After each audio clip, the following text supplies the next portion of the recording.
Hey, you blink, I'll cut your eyelids off. Don't you blink. I got you. Let's go.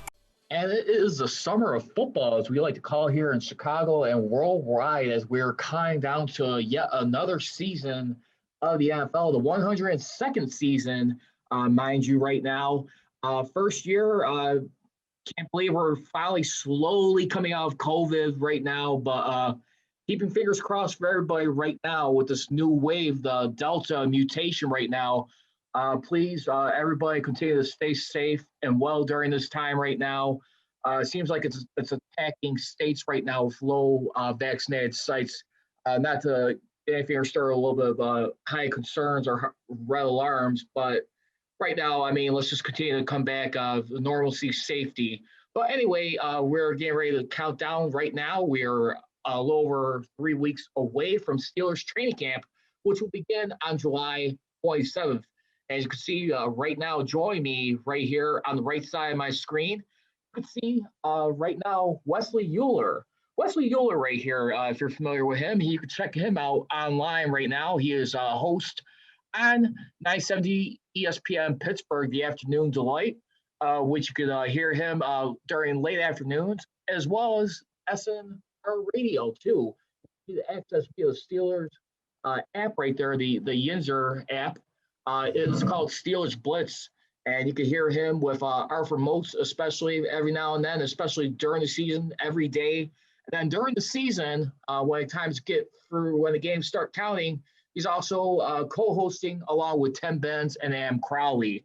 You can follow Wesley on Twitter at Wesley Euler right now, as we're getting ready to discuss the hot button topics going in the training camp right now.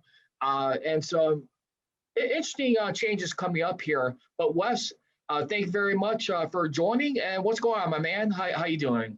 What's up, Charles? I can't complain, buddy. Middle of summer here. It's kind of a slow period for football, right? It's maybe the one time a year that football is a little quiet. But you said it, about 3 weeks from now, that's all going to change. So I'm enjoying a little bit of a lighter schedule right now, but I'm certainly ready to get back to football here soon. Yeah, real quickly, before we go into anything real quick, I just want to know, I was going to save this for the end, but I want to ask you right now, Sure. with Tunch Ilkin right now, and I know he means just as much to ESPN Radio Pittsburgh, and of course, Steel Nation Radio a lot, just recently had to announce his retirement due to his battle with ALS right now that he was diagnosed with last year. And I could definitely tell just by watching him from like 2 years ago when he was doing like hosting the show, you kind of tell something was a little off of his physique, like something was not going right. I just want to ask real quickly, any plans with 970 ESPN Pittsburgh or SNR Radio to pay a salute to Tunch Ilkin? And do you think this will be the year he gets enshrined into the Steelers Hall of Honor for what he's contributed over the last quarter century? Also, a beautiful 4-year football career with the Steelers. Well, Charles, well said, and good question to start out. And always enjoy talking about Tunch. In terms of his involvement this year, I'm not sure what it's going to be. He's not going away completely. You'll definitely still hear him on SNR. You will still hear him on ESPN Pittsburgh from time to time, but it won't be the regular show that he does every single day with Wolf. I'm not sure exactly. They're still right now trying to iron out exactly what our day-to-day schedule is going to look like. But I do think you'll definitely be hearing from Tunch. Again, not regularly, but often enough. And then I apologize. What was the second part of your question? No, I was just going to say, do you think this year, especially Hall of Honor. Hall of Honor, especially over like 25 years of contributions to the broadcast team, especially being the official Robin to Bill Hillgrove's Batman when Myron Cope retired after 2004 season right there. I mean, you got to think about a stellar career right there. And one of the very few in that Steelers organization could say he was part of calling 2 Super Bowls and analyzing right there. Not too many often we hear that outside that 70s Steel Curtain dynasty. Yeah, no, Tunch has meant so much. From being a Pro Bowler tackle, on the offensive line, to a guy that has now been a part of the Steelers organization for 4 decades. I mean, as a player and as a broadcaster, he was a part of the Steelers organization for 4 decades. He is a part of the fabric of the Pittsburgh Steelers. He is a part of the fabric of the city of Pittsburgh as well, too, Charles. The communities as well, too. I got to think, again, I don't know. I wish I had some inside information for you. I wish I could break some news for you. But I got to think that there's a good chance that Tunch gets enshrined this year because, again, right, I mean, there's no real reason to kind of beat around the bush with this. We all know the type of disease that ALS is and how Tunch has been doing an incredible job fighting it so far, but we also know it can start to things could change for him quickly, right? And so I think you want Tunch to be able to. I think they say a lot of times, right? You get your roses while you're still here. Get the honors, get the accolades, get the praises while you're still around. And so I do think with all of that in mind, I think that this summer, whether it be during training camp, the preseason, sometime after the Hall of Fame game, whenever, it feels like the right time to get Tunch in there and to let him receive just more outpouring of support that he deserves while he is still in good condition. And let's go ahead and swing things over as we get ready to get a little closer to training camp right now. Let's just think. I mean, just think how this all went down. We all heard the forecast last year during the season around end of October that the league was going to anticipate a huge salary drop right there. We weren't too sure how significant that was going to be right there. Fortunately, it came around the early $180 million mark. The Steelers, believe it or not, at the conclusion of this past season, we're around $34 million in a hole. And just think for a moment real quickly, and I want to just know if you could just sum up the words, how much Kevin Colbert's value has met. I know he has Omar Khan right there, who does a lot of master technicians, contracts and stuff. And, of course, you got Art Rooney, too, being in there, giving the stamp of approval on things. But I don't know about you, Wes, but I mean, look at where they're at right now. $13 million in cap space. Still had a little bit of free agent signings. I look at the Steelers organization. I always like to say it's like where they need to fix things. It's like you damage your car. It's like you got to go to a parts store to get some stuff fixed, do some buy work right there. It's okay if you got to spend a few little cheap signings right there every now and then. Look at this, $13 million right now. And just think for a moment, too, we had a radio station, Detroit, almost rumoring Kevin Colbert to go to the Lions. I'm so glad that was shot down in a hurry. That was not the case. Still going on a year-in, year-out basis. Tell me how much you think Kevin Colbert's impact continues to be felt, because like I always said the last 2 years, I know there's always a team MVP, players play, coaches coach, but there's ever an ultimate MVP for that franchise. I got to believe Kevin Colbert is one of them. You look at an example 2 years ago with Ben Roethlisberger being lost for the season on elbow surgery, making a ballsy move with him and Art Rooney. Everyone had to be all in on that to make that trade for Minkah Fitzpatrick, which a game changer for that season right there. How much do you think right now having him still stick around as long as he is so huge, first and foremost, for everything, setting the tone for this season? Yeah, I think you said that very well, Charles. He's a guy who for 2 decades now has been doing this. He's had one losing season. I mean, that's just incredible. It really is. And it's one thing to draft the Cam Haywards and the DeCastros and the Marquise Pounceys and the TJ Watts, right? It's one thing to draft those guys in the top 10, in the top 15, even in the top 20. But a lot of times, so many times, Kevin Colbert is picking from the back end of the draft. Dale Lawley, who I work with at SNR as well, too, he did the math on this at the Combine. It would have been the 2019 Combine, the 2020 Combine, because obviously this past one, the 2021 Combine in February, not held to the public, not held to media. But we did get to go to the Combine in February of 2020, kind of right before the pandemic took over our world and took over our country. And Dale did the math on it. And Kevin Colbert's draft position as the GM of the Pittsburgh Steelers, average position was 24. I'm pretty sure like 23 and a half, something like that. And so to continue to have the success, to continue to find the all pros and the pro bowlers and the A-level football players that Kevin Colbert does in the back end of the first round, in the second and third, and later on rounds as well too. The work that the team does in free agency, you can't say enough about it. And you mentioned names like Omar Khan. He deserves credit as well too. Mike Tomlin, I'm sure you know this, Charles. I think most Steelers fans that are really in tune with the team know this, but I think a lot don't as well too. Mike Tomlin is very involved in the scouting and in the draft process, as well as kind of like the right-hand man of Kevin Colbert. Not a lot of coaches are like that in the NFL. Mike Tomlin is very involved in the scouting and draft process, so he deserves credit as well too. Mr. Rooney, and I think that continuity has been a big part of it, certainly. When you've had the same owner, the same general manager, the same head coach, the same quarterback. I mean, those are the most important positions in your organization. And for the Steelers, those have not changed now for 14 years, 15 years. That certainly goes a long way. But Kevin Colbert, I think, again, for the work that he does from the back end of the draft, what they're able to do in later rounds, what they're able to do in free agency, and again, all of this while having success, while not having losing seasons, while being strapped to the cap every single year for the most part. Because when you are a good football team, you got a lot of guys that are getting paid. It's not like you have a ton of wiggle room. The way that he is able to scout, to fill this roster out every year, and to be able to balance it all from a salary cap standpoint as well. Charles, I think there's a couple people right now in the Steelers organization that are just no doubt Hall of Famers to me. Ben Roethlisberger is obviously one. I think Kevin Colbert's another. I think Kevin Colbert is a gold jacket guy. I think he will be in Canton one day.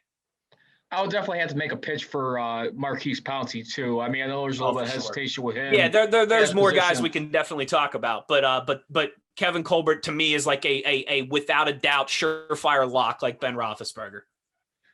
Yeah, and real quickly too, here's another thing I want to get to as well too. And when you also look at, speaking of like Mike Tomlin, which by the way, great coach. I know we'll always be reminded of the fact how he's never had a losing season. That's going to change this year. We're going to find out one way or the other. It's going to be a win or go home type season right now. You can't escape the fact that it's going to be 500 and doing a phenomenal work. And listen, I had people around. I kind of argued with people on this. As great as that is, but the thing where I get like a little frustrated from an observational standpoint and watching as a fan at the same time, when you keep reminding people year in, year out, well, we didn't do enough to win the Super Bowl. I mean, yeah, he's a damn good coach, keeps them in contention year in, year out. And I'll always keep getting reminded, like, well, he's never had a losing season. At some point, when do you think people start to tune him out on that saying where that starts to get old at some point where it's like, yeah, but I mean, yeah, we hardly seen a lot of coaches in this millennium right now win at least 2 Super Bowls or more. It's a hard thing to do, but at some point, when do you think the pressure for Tom? I know he's got like a 3-year contract extension. He'll be around for the 2024 season at the very least, should they mutually decide to move in different directions. I'm not saying the guys can get fired. I'm not calling for a guy's job. Not what I'm saying. But at some point, do you think the pressure really starts to mount on him to really put under scope? Because 2 years ago, I think you and I could both agree, that was a rehearsal for almost a full season without Ben Roethlisberger. I mean, it's not the same thing when you got the guy coming back a year later. I still think he could play back maybe one more year at the age of 40. Do not be surprised Mason Rudolph or Dwayne Haskins is still not ready. Roethlisberger is still good enough. But my question is, with Mike Tomlin, do you anticipate people like just slowly or people within the organization or just around the league and just start to look at, you know what, something's got to change here at some point? What do you think does it for him? Do you feel that way? What would be the key signs if that were to come to fruition?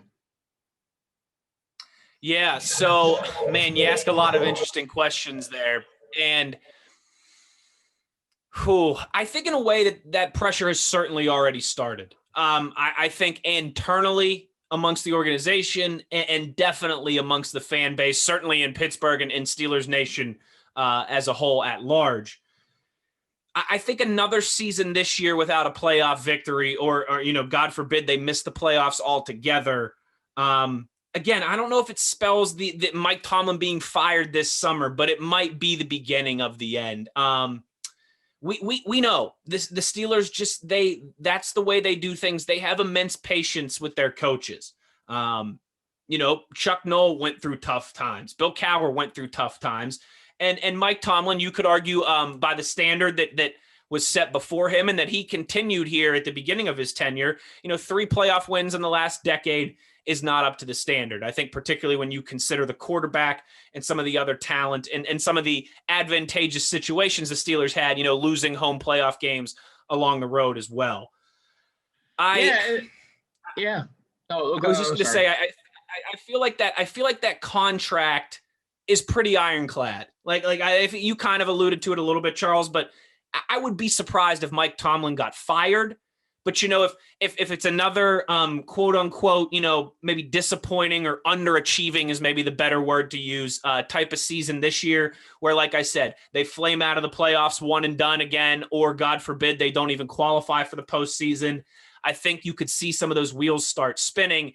But I think the real kicker is something you touched on, Ben Roethlisberger, right? If this year finishes out and let's say the Steelers go 10-7 and they lose in the first round of the playoffs again, and Ben decides, you know what, I think I got one more year in me, I can play till 40. I don't see the Steelers, cutting ties with Mike Tomlin and all of a sudden trying to find a new head coach for Ben's last year. I feel like definitely 100%, as long as Ben is here, Mike Tomlin is here in Pittsburgh as well too. I wonder how much of this is tied to Mason Rudolph and Dwayne Haskins as well, because you mentioned how we kind of got a glimpse into life after Ben. Let's say that is next season. Let's say after this season, Ben decides to retire, to ride off into the sunset one day to Canton. And in 2022, it's Dwayne Haskins or Mason Rudolph, and the Steelers go 9-8. The Steelers go 8-9, something like that. And then all of a sudden, maybe Mr. Rooney, maybe some of the other decision makers think, okay, you know what? Let's see what we can do here. I do definitely think that there is a strong possibility, like at least a 50-50 chance that these last 3 years are going to be it for Mike Tomlin. Not like you said, not in the sense that he's going to get fired, but maybe just his contract runs out. He decides he wants to take a little break. He's got a son who's playing college football now, another one who's going to be, maybe he wants to, get a little more involved with his kids' football careers at that time, whatever it may be. I mean, he'd be pushing 20 years at that point. And in this business, that is a lifetime.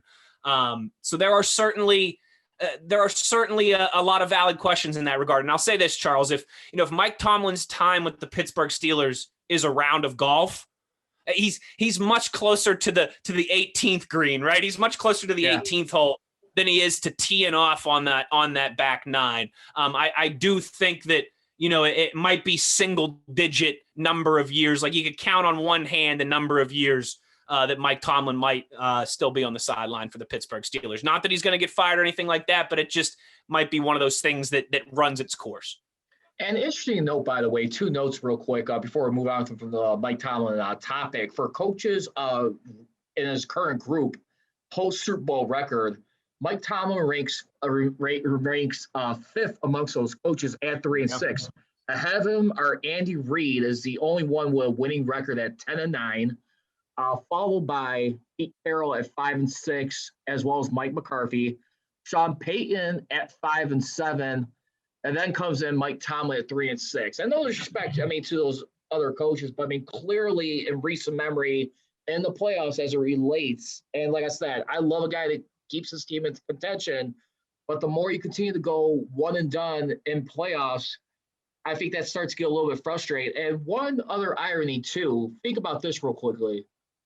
All the Steeler coaches in the last 50-plus years since, Dan Rooney has got involved with his son, Art Rooney, help out the chief, Bill Cowher's the only one with a winning record post-Super Bowl. When I mean post-Super Bowl, I'm talking about from Super Bowl 30 when he started off. This guy right here, Bill Cowher, who's going into the Hall of Fame in Canton, he has a 9-5 record altogether. In fairness, I'm not going to count they wanted to get from Super Bowl 40 because he didn't make the playoffs the following year. But if you look at it in fairness, Chuck Noll at the same time, 2-4.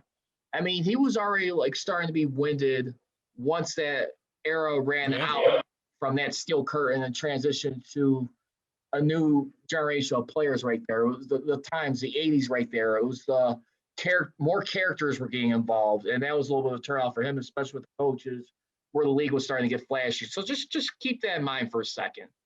And like I said, I don't want this to be any slights or anything at Tomlin. Love the guy, but at some point, the issue does start to pressure a little bit more harder. That's just coaching in general, right, Charles? Sometimes, man, sometimes just the locker room needs a new voice. The organization needs to kind of chart a new path. That's just coaching in any sport, but particularly football. All right. Well, speaking of coaching changes right now, this year going into the 2021 season right now, there has been about 6 coaching changes so far. We have about at least 5 on the offensive side right now. Matt Canada, he now replaces Randy Fichtner. Mike Sullivan, he takes the place of Matt Canada as the quarterback coach. Then we also have a tight ends coach right now, replacing last year James Daniel. He'll be replaced by Alfredo Roberts. Adrian Clem, who's been an assistant for a while with the Steelers. He's the offensive line coach with his assistant, Chris Morgan. And then a surprising one, too. And I like Terrell Austin since he came in here since 2019. I think he is just as impactful before he got a guy like Mika Fitzpatrick as far as like taking the ball away, and Mike Tom getting more involved in that. But to be honest, I kind of found this one a little bit surprising when I look at it a little bit closer. Grady Brown now replaces Tom Bradley. And for the last 2 years, the Steelers have been doing a much better job being aggressive, creating turnovers. And not only that, too, we also went for a long-winded drought where since 2016 or 14, I should say, where they didn't have like interceptions returned for touchdowns. And we started to see that the last 2 years more frequently.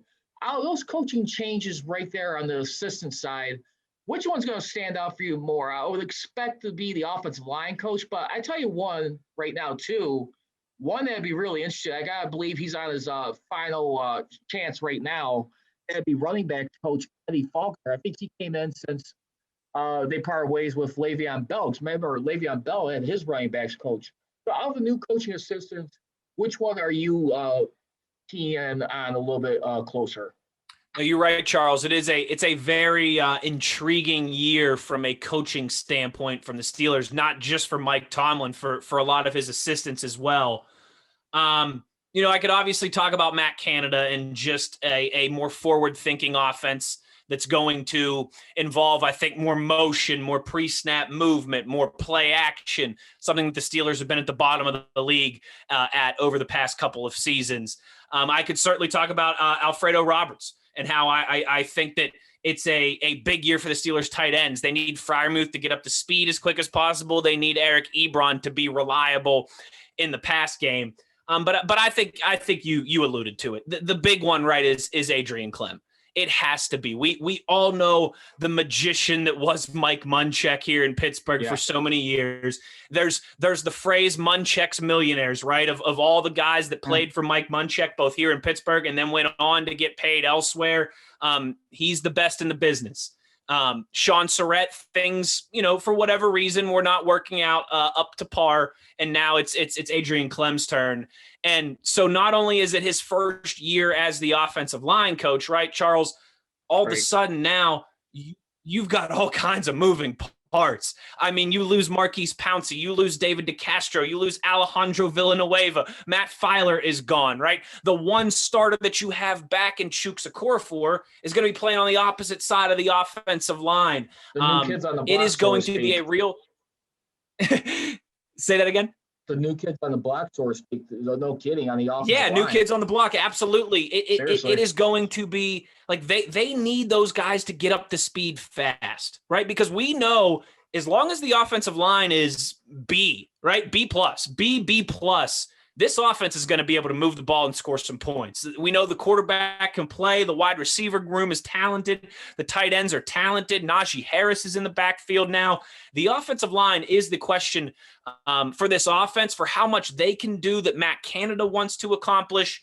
For me, it's a big test in year number one right away for Adrian Clem. Thankfully, he'll have a normal offseason. He's had a normal offseason, right? They had OTAs and they had mini camp. And though it won't be at Latrobe, this will be much more of a normal training camp for the Pittsburgh Steelers. They'll have the 4 preseason games, 1 extra than everybody else except for the Cowboys. It's a big test for Adrian Clem right out of the chute in year number one. He has to get those guys ready. Because they are the big question mark, I think, for this team. The offensive line unit, I think probably more so than any unit on the team, offense or defense, has the most question marks. So for all of that, I'll be very excited to see what Adrian Clem is able to do with those raw, inexperienced, young group, but a group that seemingly does have some talent and some upside as well. We're being joined once again by Wesley Euler, host of 970 ESPN Pittsburgh, the afternoon delight, as well as SNR Radio Steelers Blitz. And couldn't have said that better myself too. And real quickly now, let's go into the position battles right now.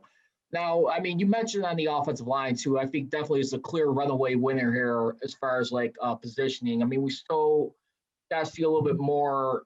I think like Freiermuth and the tight ends. I think the receiving, and then like some of the competition that will be put on Alex Highsmith right now to be a right-hand man to T.J. Watt on that 3-4 defense on the left and right side linebacker position coming off the edge, because many people would argue that Bud Dupree was significantly huge. I mean, a loss that was felt late in the season right there. I mean, the candidate they were starting to form. On the offensive line right now, I heard Bob ask Armani Dawson this on an interview they did. And in a similar position where Armani started off as guard, he switched over to center. Kendrick Green right now, B.J. Finney, I think he's all right. Unfortunately, he's going to have that stain on his career where he's a guy that fumbled the ball, where it like clumsily fell down the base of Rudolph. He injured his shoulder, out for the season 2 years ago in the game against the Jets. What do you think about Kendrick Green right now? Do you see him slowly transitioning into that mold, probably like in the next season, or how do you see him coming along because in this offensive line right now? Because center in baseball, that's like your catcher to your pitcher right there, no doubt about it. Oh, absolutely. And again, especially for Ben Roethlisberger, right? A guy that just had such continuity, such chemistry with Maurkice Pouncey, a decade of those two together. You want to lock down that position as soon as possible. I think, Charles, I think they want it to be Kendrick Green as soon as possible, if that makes sense, right? It wouldn't shock me if it's a few weeks, maybe a month or two, maybe it's a late October, early November before Kendrick Green is the nailed on solidified number one guy. But I'll tell you this much from what I was able to see, because I was allowed to be there for a few days at OTAs and I was there for all 3 days of minicamp. From what I was able to see, they want it to be like, I think that makes sense, right? They want it to be Kendrick Green as soon as possible. That gives them more options and more flexibility with what they're doing with the rest of the offensive line. And obviously it would allow Ben and Kendrick Green to start to develop chemistry as much as possible and as soon as possible. I'm not overly confident that it will be Kendrick Green, week 1 Sunday up in Buffalo. It might be BJ Finney. It might be JC Hassenauer. But I do believe by the time, we're at least halfway through the season, by the time, like I said, we get to late October, early November, it will be Kendrick Green because I think he's got the skill set. I think he's got the tools. And like I said, you can definitely tell that they want it to be this kid. They want another Pouncey situation. You know what I mean? They want the rookie to come in, to take the job by the reins and have it be something that they're not going to have to worry about for the next decade. Yeah, I mean, they'll definitely need to pounce on it, no pun intended, by the way, with this offensive line, with Kendrick Green, I guess could say. Real quickly, also, in the storylines that will be going in here right now, too, T.J. Watt so far, I mentioned earlier at the beginning of this podcast right now, over $13 million in cap space right now.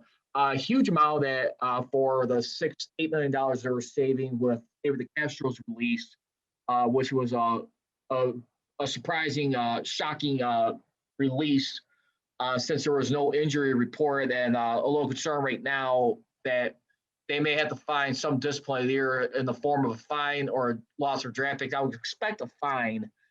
But TJ Watt, do you think something will get done in time for the start of the season, or do you think this is something that's going to push into next year right now? Since they're going to be having a lot more money freed up, what's your take on Watt right now? Are you feeling less confident that he's going to get his new money this year, or it's going to wait until the conclusion of this season? Charles, if you would have asked me this 2 weeks ago, I would have said 100% TJ Watt's getting signed before training camp. At mini camp, of course, he was asked about it, and he was very coy with his answer. You know, right. He kind of grinned, and he said, I'm going to respect the process that's ongoing there. It seemed like something was close, something was imminent. At least the two camps, the Steelers and TJ Watt and his agent and his group, his camp, were in discussions. Now, 2 weeks later, and there hasn't really been any noise. There hasn't been any movement or rumblings. I'm less confident, but I still think it gets done. I understand the other side of it. It's been a weird salary cap year, right? We all know the NFL. Done, are you referring to this season? I imagine, yes. Season? Like TJ Watt gets an extension done before the end of July. Before training camp, and I just.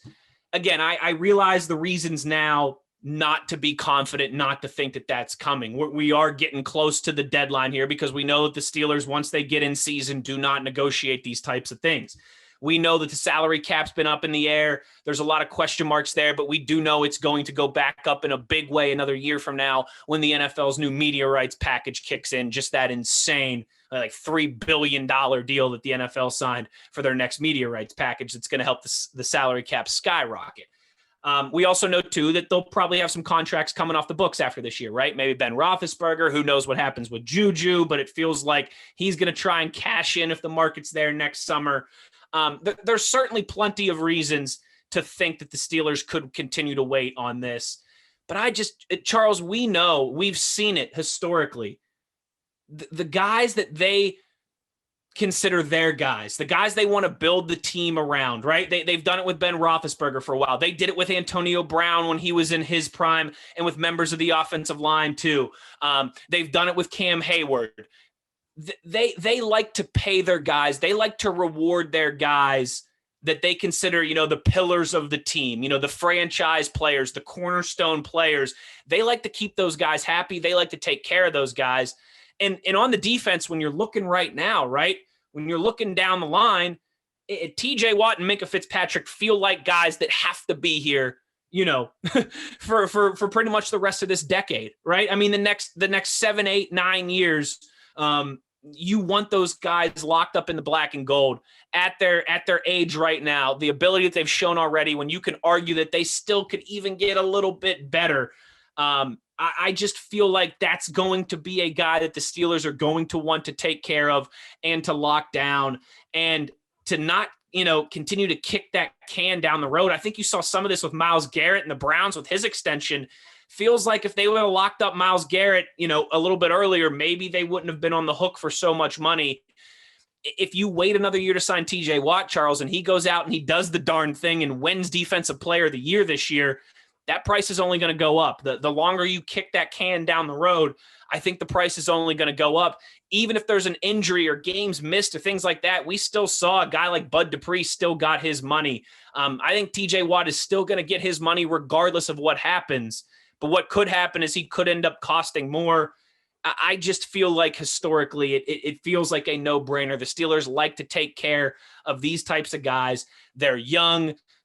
They're giving them their second contract. They were drafted and developed by the organization. They check all the boxes of being an outstanding football player and being somebody that you don't worry about making that type of investment in off the field as well.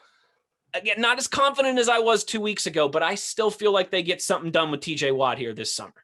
And another caveat to add on to what you're saying too, and I hate to be calling people out, but I must say this. Le'Veon Bell, for example, no disrespect. I mean, it was within his right to play by the rules within the CBA, but you could definitely tell it got under not only the front office, also Mike Tomlin, his coaches, and some of the players' skin for not two straight years, yet alone, when you could not get a new deal figured out. You decided to go distance yourself from your teammates, get yourself ready in game shape.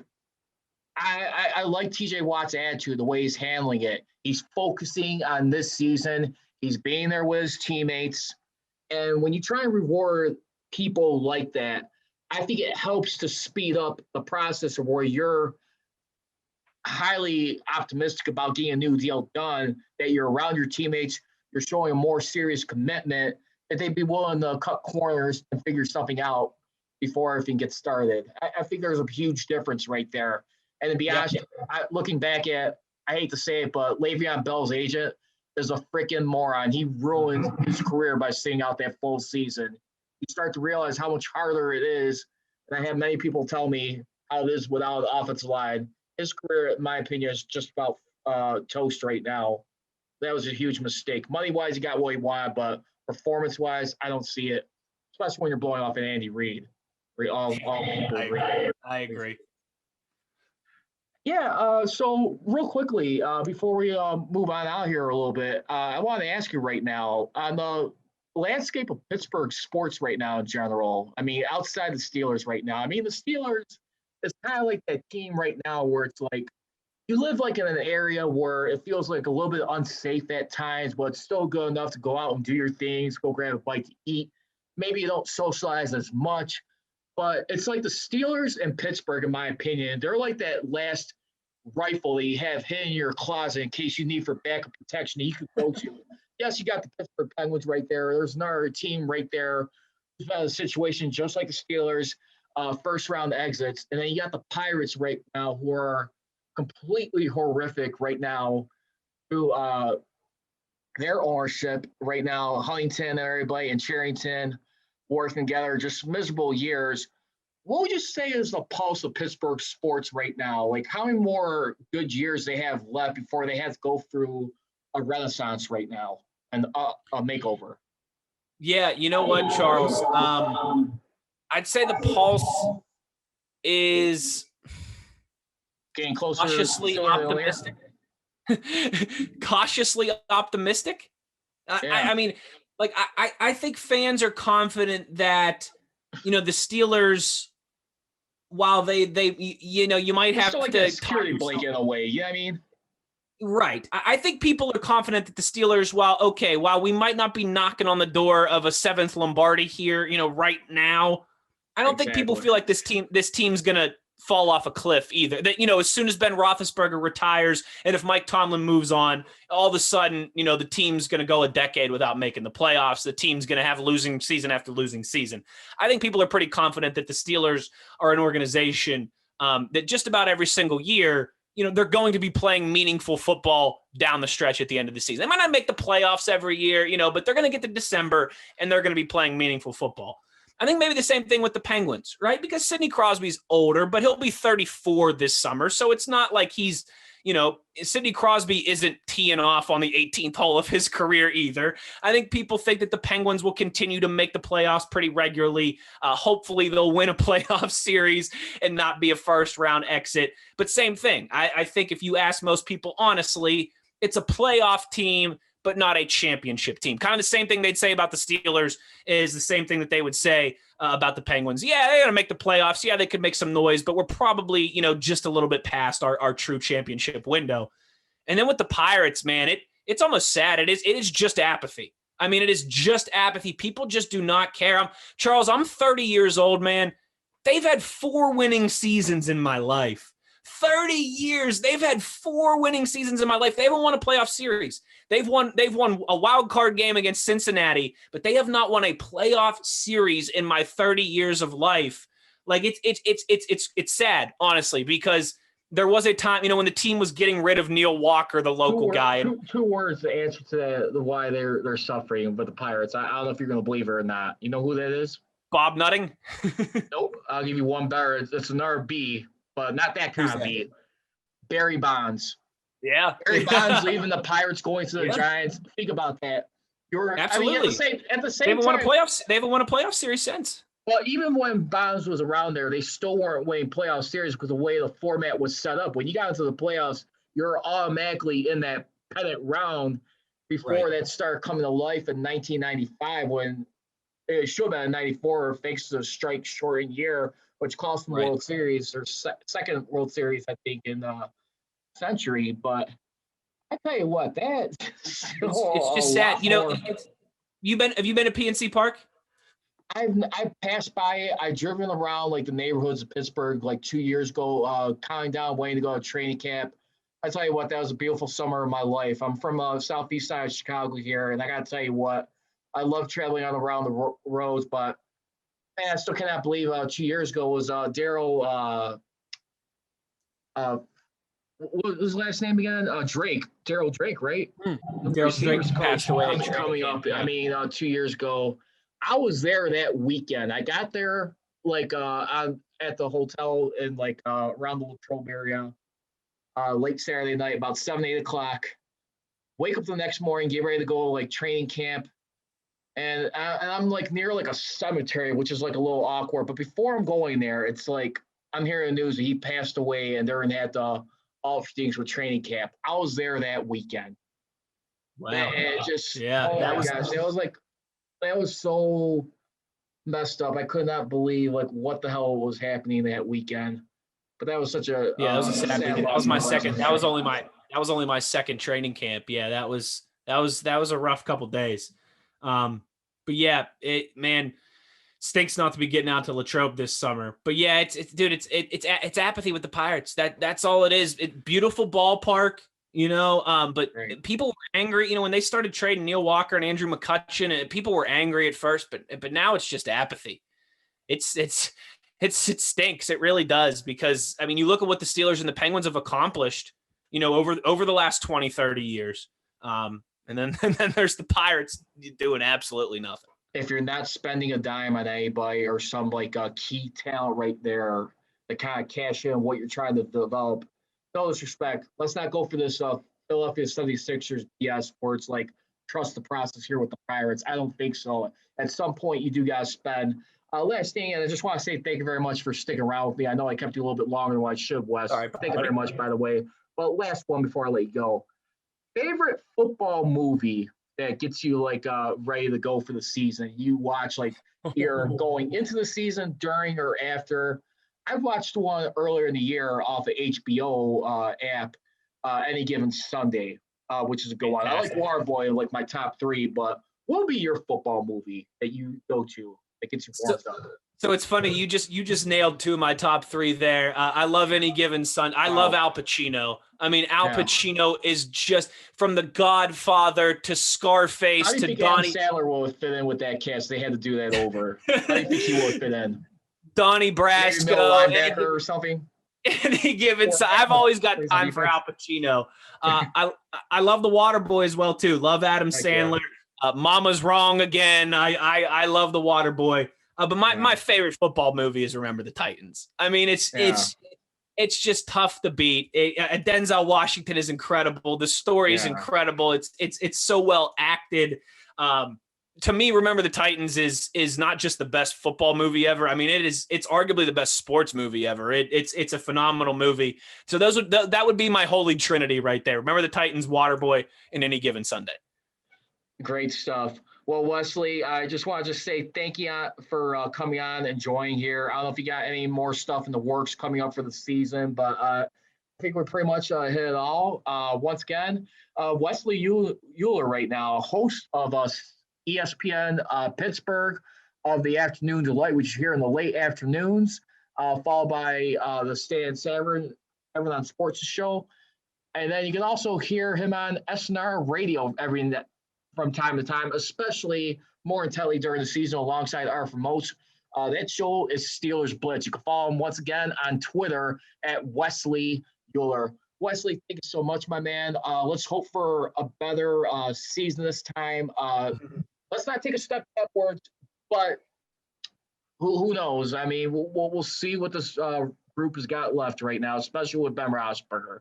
I absolutely sure hate to think what would be life without him. I'm not ready to find out just yet. Me either, man. He's been the quarterback for the Steelers for over half. How spoiled am I? Over half my life, I've had Ben Roethlisberger and Sidney Crosby leading my two favorite teams. That's pretty spoiled. I'm not ready for life after those guys, certainly. But thanks, Charles. This has been a lot of fun, man.